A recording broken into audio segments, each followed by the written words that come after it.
Hi, this is Ophoria, the digital reader.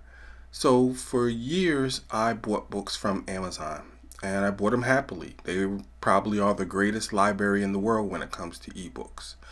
But in February, they made a decision to stop people from downloading their ebooks directly to their computers, and that effectively made it impossible for light tech savvy people like me to pull the DRM from their books. And whenever I buy books from almost from any place, it's important for me to pull the DRM from them because I like to own my books and I like to back up my books. Not only did they do that, but they made very clear that when you pay for an ebook from Amazon, you do not own it. You own a license to that book, which basically means you're going to rent it long term. So for me, that just wasn't acceptable. So I don't buy books from Amazon anymore.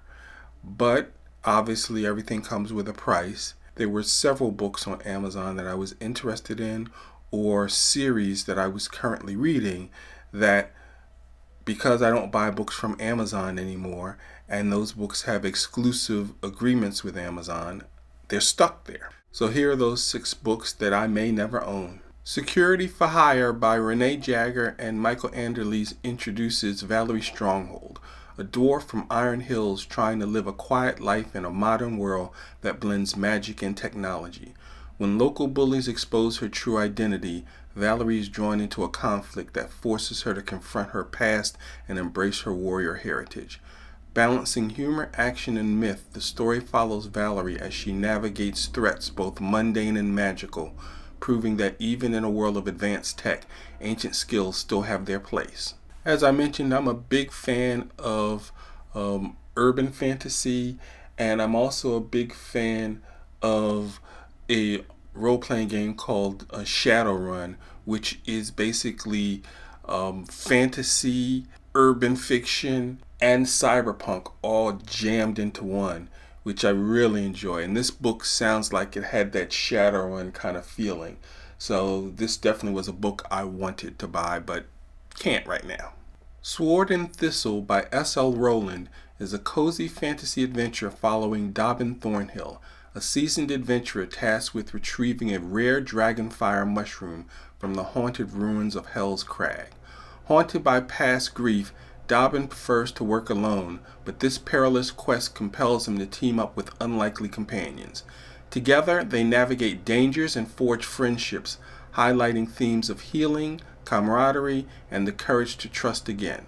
Set in the enchanting world of Adria, this tale combines low-stakes adventure with heartfelt storytelling, offering a comforting journey reminiscent of classic fantasy tales. This is a cozy fantasy series of 4 books, and I read the first book in the series, Cursed Cocktails, and I really enjoyed it. I'm a big fan of cozy fantasy when it's done well, and I thought this was really done well, and I couldn't wait to read the second in the series, which was Sword and Thistle. Still looking forward to reading it, but at least for now, I won't be able to own it. In Dungeon Crawler Carl by Matt Dinneman, Earth is abruptly transformed into an 18-level dungeon by alien forces, turning the remnants of humanity into contestants in a deadly galaxy-wide game show. Carl, a Coast Guard veteran, and Princess Donut, his ex-girlfriend's pampered Persian cat, who gains the ability to speak, are thrust into this perilous new reality. To survive, they must battle bizarre monsters, navigate lethal traps, and entertain a vast interstellar audience to earn valuable loot and support. Combining dark humor, sharp satire, and RPG mechanics, the novel offers a unique and thrilling take on the lit RPG genre. Last year, the book that everybody was talking about was Yellowface. This year, the book that everybody's talking about in the booktube world, of course, is Dungeon Crawler Carl. So I really wanted to read it and kind of jump it to the queue in my TBR. Hopefully I'll still get to read it, but at least for now, it's stuck. Forging Hephaestus by Drew Hayes is a superhero novel that flips the script by focusing on villains. It follows Tori Rivas, a small-time thief with fire-based powers who gets caught trying to rob a vault owned by the Guild of Villainous Reformation, a secretive organization that regulates supervillains. Instead of punishment, she's given a choice: train to become a proper villain under the mentorship of the legendary and supposedly retired villain Fornax, or face elimination. As Tori navigates this new world, she learns that the lines between heroes and villains are blurrier than she thought, and that surviving in this society requires more than just power. It demands understanding the complex code that governs both sides. Drew Hayes is the author behind my favorite superhero prose series, Superpowers. And so when I saw another book in the superhero genre from him, this was a must get. I'm going to do everything I can to read this book by the end of this year if I can get access to it. Welcome to Pacific City is a shared world anthology edited by Andrew Leon Hudson and N.E. White, featuring 15 interconnected stories set in a fictional metropolis on the Oregon coast. This collection brings together a diverse cast of heroes and villains, each navigating their own challenges in a city teeming with superpowers and secrets. From origin tales to high-stake confrontations, the anthology offers a multifaceted exploration of heroism and villainy, all within the vibrant backdrop of Pacific City. Years ago, I actually read a couple short stories that were set in Pacific City. They actually used to have a website where they would post the stories for free. Hopefully this will become available on other sources so I can own it. Waking Magic by Martha Carr and Michael Anderle is the first book in the Liera Chronicles, blending urban fantasy with detective fiction. The story follows Austin homicide detective Liera Behrens, who is adept at solving crimes. Her world turns upside down when the Light Elf Prince is murdered, prompting the Elf King to break a centuries-old treaty and seek her assistance.